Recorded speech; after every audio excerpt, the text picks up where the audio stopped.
लगभग आधी रात हो चुकी थी और बारिश रुकने का नाम नहीं ले रही थी। अपना काम खत्म करके मैं ऑफिस से निकलने लगा तो मुझे गार्ड भैया ने टोक दिया। अरे राजीव जी, इतनी रात तक आप यहीं हैं? घर नहीं है?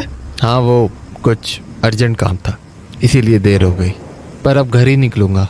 बेटा, शायद आपको पता न हो, पर आज अमावस की रात है। आज रात बाहर अकेले नहीं निकलो तो बेहतर होगा। चाहो तो कल सुबह चले जाना। क्या बात कर रहे हो आप गार्ड भैया?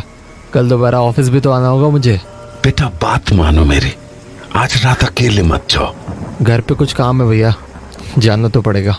तो एक काम करो, कुछ देर रुक जाओ, मेरी ड्यूटी खत्म हो जाएगी, फिर हम दोनों साथ निकल लेंगे। अरे भैया, काफ़ी लेट हो जाएगा मुझे, और कल ऑफिस भी तो आना है।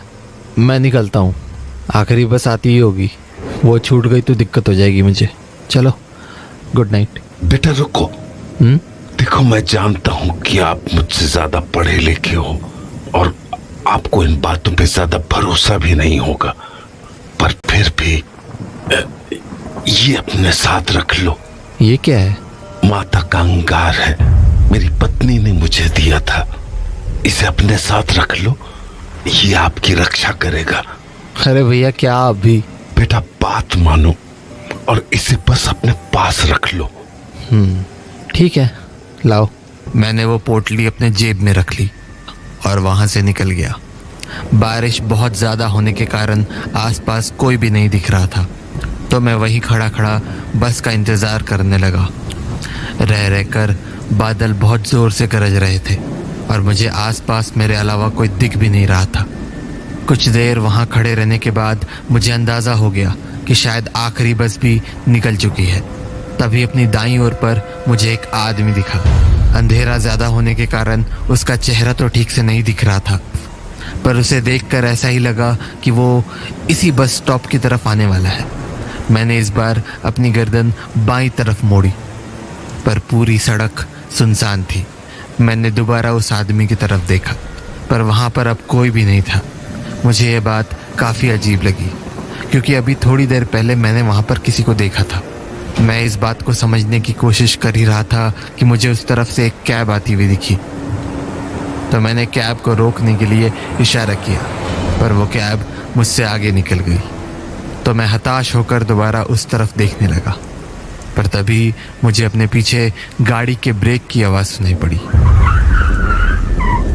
पलट कर देखा तो कैब रुक चुकी थी। मुझे लगा चलो अच्छा है, कुछ तो मिला। मैंने एक बार फिर पीछे की ओर देखा कि कहीं वो आदमी वहीं तो नहीं है जो मुझे कुछ देर पहले दिखा था, पर वहाँ कोई नहीं था। तो मैं कैब में जाकर बैठ गया और ड्राइवर को अपना एड्रेस बता दिया। SBI कॉलोनी भैया। कैब चल दी। गाड़ी थोड़ी ही दूर आगे बढ़ी थी कि मैंने ड्राइवर को पूछा, अरे भैया, ये आते हुए कोई आदमी दिखा था क्या? उसने मेरी बात का कोई जवाब नहीं दिया, तो मैंने दोबारा पूछा, भैया? नहीं देखा। अच्छा, अजीब है। कुछ देर पहले मैंने किसी को देखा तो था, पता नहीं कहाँ गायब हो गया। वो ड्राइवर कुछ देर गाड़ी चलाता रहा और फिर बोला, आज अमावस की रात है। हाँ? क्या मतलब? अमावस की रात को अक्सर ऐसे भटकते हुए साए दिख जाते हैं। हाँ? ये क्या बातें कर रहे हो? ये बकवास की चीजें मैं नहीं मानता हूँ, ठीक है? उल्टे पुल्टे लॉजिक्स मत दो मुझे। कहते हैं ऐसे साए हर अमावस की रात को अपना शिकार ढूंढते हैं। हेलो, क्यों बता रहे हो मुझे ये सब? कहना नहीं जानना है मुझे कुछ। और अगर किसी इंसान की नजर इन सायों पर पड़ जाती है, यार स्टॉप इट, समझ नहीं आ रहा क्या तुम्हें?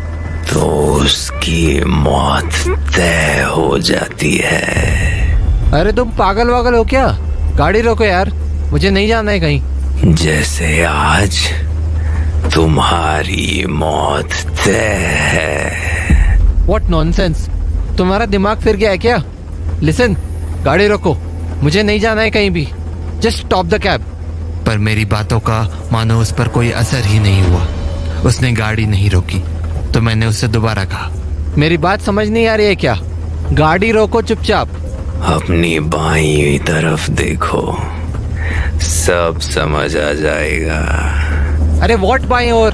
क्या है बाईं ओर? सड़क पर देखो। उसके बोलने पर जब मैंने अपनी गर्दन सड़क की ओर मोड़ी तो मुझे वहां एक आदमी खड़ा दिखा। कपड़ों से वो भी कोई कैब ड्राइवर ही लग रहा था और अंधेरे के कारण उसका चेहरा ठीक से दिख भी नहीं रहा था। मुझे समझ नहीं आया कि आखिर ड्राइवर ने मुझे बाईं ओर देखने को क्यों बोला। तो मैंने गर्दन वापस सीधी की और ड्राइवर की ओर देखा, पर सामने का नज़ारा देख के मेरे होश उड़ गए। वो ड्राइवर अपनी सीट से गायब हो चुका था और गाड़ी अपने आप चली जा रही थी। मुझे समझ नहीं आ रहा था कि आखिर हो क्या रहा है। तभी गाड़ी में जोर का ब्रेक लगा और मेरा सर सीट पर जा भिड़ा। मैंने आंखें खोली तो देखा कि वो ड्राइवर पीछे मुड़कर मुझे ही देख रहा है और फिर उसने मुझसे कहा, साहब क्या हुआ? आप ठीक हो ना? क्या? तुम कहाँ से आए? कहाँ से आया मतलब? तुम अभी तो गाड़ी में नहीं थे और गाड़ी अपने आप चल रही थी। क्या बोल रहे हो साहब? होश में तो हो? देखो, पागल मत बनाओ मुझे। अभी थोड़ी देर पहले तुमने ही कहा कि आज मेरी मौत तय है और फिर तुम गाड़ी से गायब हो गए। कैसी बातें कर रहे हो साहब? भला मैं आपसे ये सब क्यों कहूँगा? छोड़ो, रहने दो। पक्का आपने कुछ नशा किया है। आपकी सोसाइटी आ गई है। मेरा भाड़ा दो और जाओ। उस ड्राइवर की बात पर मुझे अब भी यकीन नहीं हो रहा था। मेरा मन ये मानने को बिल्कुल तैयार नहीं था कि जो मेरे साथ हुआ वो मेरा कोई वहम था। पर मैंने बात ज़्यादा नहीं बढ़ाई और कैब से बाहर निकल गया। अगली सुबह डाइनिंग टेबल पर बैठे हुए मुझे अपनी जेब से वो माता के अंगार वाली पोटली मिली, पर अब उस पोटली का रंग काला हो चुका था। मुझे ये बात काफ़ी अजीब लगी क्योंकि कल रात तो उसका रंग लाल था। तभी मुझे मेरे एक ऑफिस कलीग का फ़ोन आया। हेलो, कहाँ पर है? घर पर हूँ, ऑफिस के लिए निकलने वाला हूँ। क्यों? हाँ, तो ऑफिस आते हुए पुरानी फैक्ट्री वाला रास्ता लेकर शमशान आ जाना। शमशान? क्यों? अरे वो गार्ड भैया थे ना, हाँ। कल रात एक एक्सीडेंट में उनकी डेथ हो गई। व्हाट?